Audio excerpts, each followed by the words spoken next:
Unless you've been living under a thoroughly radiated rock for the last few weeks, you probably know that the hotly anticipated Stalker 2 has been released. You'll probably also know that it's far from the perfect game. Whoa! Whoa! An anomaly! With a myriad of bugs and performance issues making for a full release product that feels worryingly close to early access. Excuse me? But I'm not here to talk about that, because I've been far too distracted by Stalker 2's unrivaled immersive atmosphere. Walking through its tortured world, you can't help but feel enveloped within its anomalous folds. Whether you're traversing a horrific radiated wasteland or an idyllic poppy field, you'll find yourself lost in the world GSC has created. And as you look across these beautiful vistas, you might think to yourself, man, the graphics in this game are incredible. No wonder I feel so immersed. And you'd be f***ing wrong, you dumb f***. Sorry, I don't know what happened there. It's true, the graphics are pretty damn good at times and do create for a truly awe-inspiring view, but I think that the true majesty of Stalker 2 is found not in the visuals, but in the sound.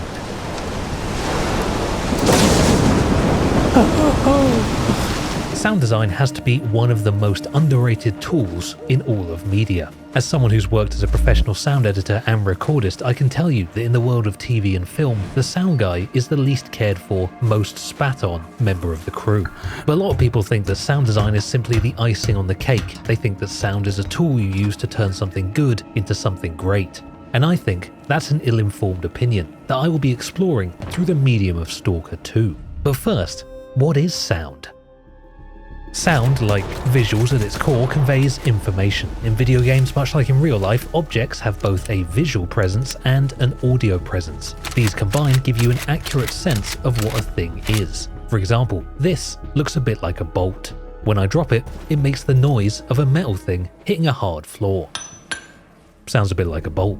The devs have successfully created a realistic bolt. Seems unfazed. I've got a knife. But Stalker 2 does not fall for the trap most realistic games fall for, of being realistic. You see, to me, visuals in games are primarily used to convey information. Especially in realistic games, visuals are forced to be very realistic, and Stalker 2 is no different. For example, your gun has a realistic texture that reflects light correctly. Puddles on the floor accurately reflect the sky. Fog hangs beautifully above the field, all successfully conveying to me that I exist in a realistic world. But accurately portraying a realistic world doesn't make me feel anything.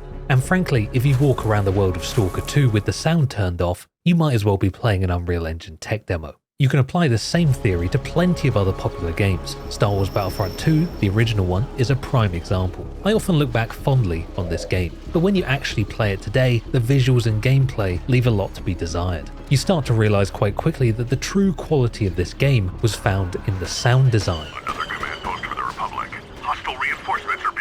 The screams and voice lines of your fellow soldiers, that telltale droideca sound rolling through the corridors of Camino, and of course that Star Wars soundtrack. Yes, Obi-Wan! I challenge you to play this game today without sound. It sucks ass.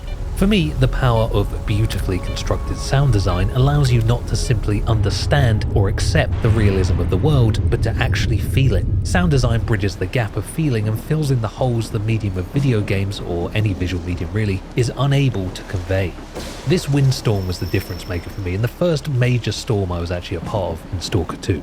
This is where I first felt the mastery of Stalker 2's sound design. The storm as a visual piece is certainly impressive, but as an audio experience is next level good. You can feel the sheer power and ferocity of this storm, the relentless wind against your body, the brutality of the thunder crack.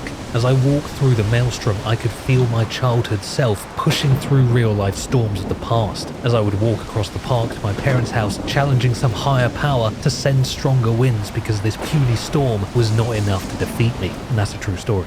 But don't make the mistake of thinking this storm simply sounds realistic. A realistic storm tends to muffle the richness of a soundscape as strong wind reverberating against your eardrums becomes the only thing you hear. In video games, unlike film or TV, it's actually much easier to make a realistic and consistent soundscape across a game.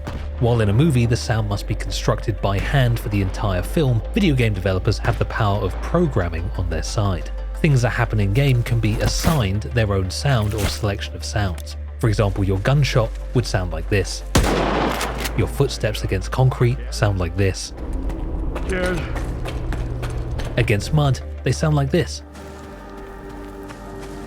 This to me is not really sound design but sound assignment, and helps the player to understand the world, but is not designed to make you feel anything. In contrast, listen to the sound this structure makes as I walk past it.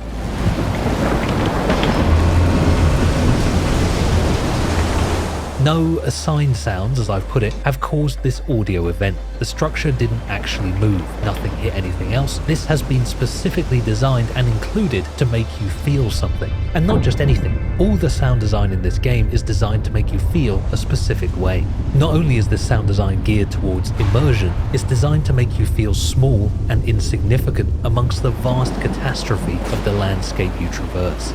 In fact, the visuals alone often fail to make you feel this way. If anything, the gameplay would have you believe that you're actually a fairly powerful character in this world. It's the sound that surrounds you that reminds the player of the inconsequential nature of their existence. Sound design can be loosely split into two areas, diegetic and non-diegetic sound. Diegetic sounds are sounds that have a source on screen. Put down your gun. It won't help. Non-diegetic sounds are sounds with no on-screen source, often described as a sound the character in the story would not hear. For example, a music track or a voiceover.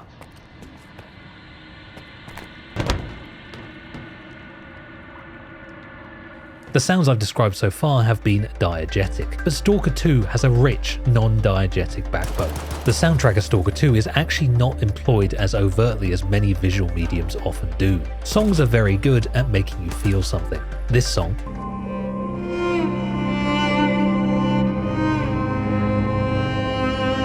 and this song make you feel very different ways. But I think we can all agree that this one is sad, while this one is happy. Stalker 2 does use music more overtly over radios within the world that help to immerse you in the space. This one with a Russian choir really speaks to me, and I did actually go through a Russian choir phase at one point in my life.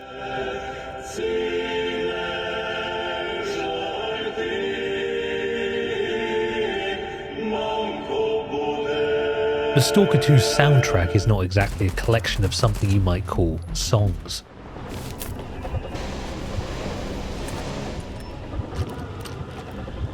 Stalker 2's soundtrack is really more of an extension of diegetic sound design. These songs aren't designed to make you feel sad or happy or to empathize with anyone, it's more there to stress you out, to do the opposite of realistic sound design, to confuse you and drown out the audio information you could be receiving without it. Leave me your own rat.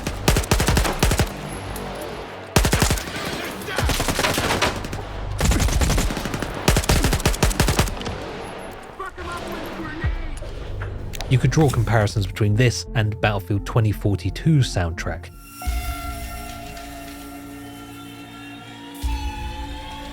Except 2042 was unfortunately missing an entire video game. Stay away! I don't want assistance! Stalker 2 is also full of an eclectic mix of characters. Oh, I took clothesline so hard. Most notably this brave and heroic bold guy. I'll be honest, the English voice acting at times does take you out of the immersive audio world the devs have worked so hard to construct. I can't make out what you're saying. Can you take the mask off? There's something so strange about a guy so jovially wishing me goodbye in a hellscape like this. See you. See you. Or a casual conversation taking place while lightning strikes mere meters from our location. I find that while I lack respect for these characters, the sound design of Stalker 2 does make you fear the only character in the game that has no voice lines. The environment itself. Much like in the hit TV show Chernobyl, where the Chernobyl reactor itself is portrayed as the monster through the sound design that supports it. Stalker 2 has created an environment to be feared, as you are fully immersed in the majesty of the audio world laid out around you. Ultimately, Stalker 2 takes place in an oppressive open world, where the space you inhabit is just as much a character as the people within it, and thanks to its unrivaled sound design, you can actually feel it.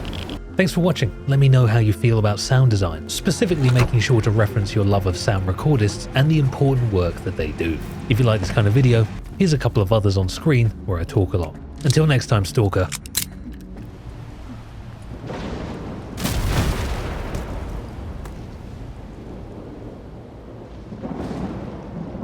You have to do better than that, God.